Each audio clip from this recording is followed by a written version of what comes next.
Hello all, welcome to MIT ADT podcast. Today we have with us Pragya from first year SICS.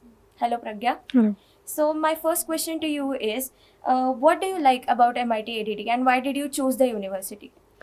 So I have stayed across India in different places, be it Ooty in Tamil Nadu or go on to Chandigarh or back or in Assam. So I have been in different places, and all these places had this sort of connection to greenery.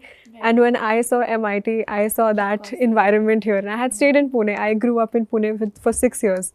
So coming back to Pune and to come to this part of the city, because of the other colleges, they're more in the city. They're very The campus is, yeah, it's more serene here. Yeah. So I think that's what something I liked about MIT ADT.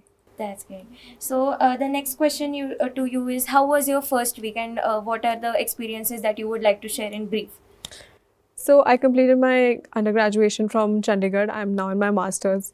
So I was a little apprehensive when I came here because masters you don't make many friends, and or so I was told. So when I came here, to my surprise, I made a lot of friends. My friends weren't only my course mates, but rather my juniors as well, and most importantly my teachers. That was something a little unexpected for me because you don't see that in a lot of universities. So that was something different for me here. Okay, so any specific experience that you would like to share about any faculty or just personal something?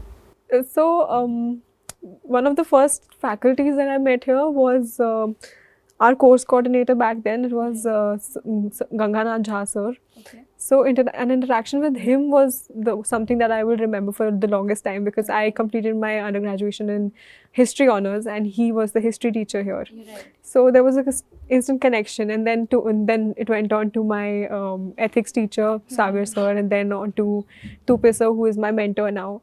And something that I haven't experienced much is that I connected very well with all these teachers, and I can speak to them my heart out, seriously.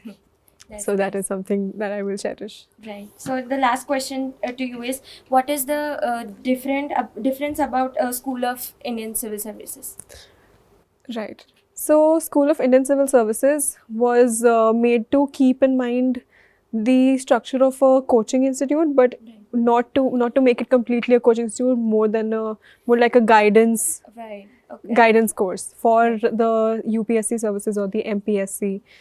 And it was structured by our chairman, the chairman of the MIT SICS advisory body, who is DP Agarwal sir. He was the former chairman of UPSC. And our director, Sir Professor Sujit Dharmapatre sir.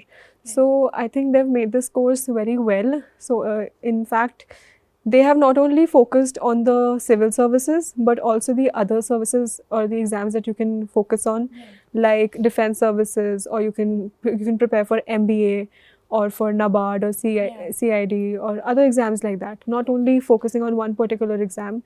And the something that is different about coaching institutes and our School of Indian Civil Services is that we are not only getting prepared for the written aspect of the papers, rather like all the three stages that you give for the paper, and not just the papers. In fact, they teach us in such a way, they groom us in such a way that we become a whole individual. In fact, we take part in sports activities, in through events like Kalamritam. We had to also prepare a dance or all these cultural events. And we also go for moot parliaments with the law school. Right. So that makes us speak, that makes us think out loud. We have other classes also where we are made to speak, where we are told to think out of the box. Right. So that is something that you will not find in other coaching institutes, typical coaching institutes, I would say. Yeah. So thank you for joining us, Pragya. That's it. So stay tuned with MIT ADT podcast. Thank you.